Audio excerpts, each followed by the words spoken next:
तपाईले पठाइदिएर गुण लगाउनु भएको छ।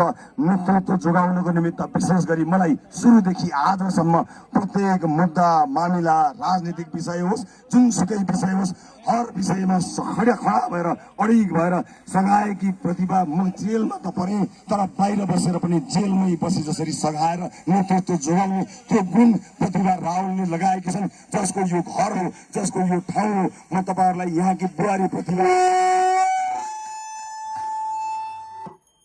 म यहीबाट सम्झन चाहन्छु प्रतिभा रावललाई जसको साथ र सहयोगले म आज यहाँ उभिन सकेको छु। मलाई कहाँ के गरिन्थ्यो थाहा छैन म जिउँदो छु त्यसमा धेरै ठुलो योगदान यही कि बुहारी प्रतिभा रावलको छ जो हाम्रो समानुपातिक उम्मेदवार पनि हुनुहुन्छ। म यही चोकमा उभिएर प्रतिभालाई त्यही भन्न चाहन्छु प्रतिभाको निरन्तर साथलाई रहेछ भन्ने कुरा मैले विश्वास लिएको छु।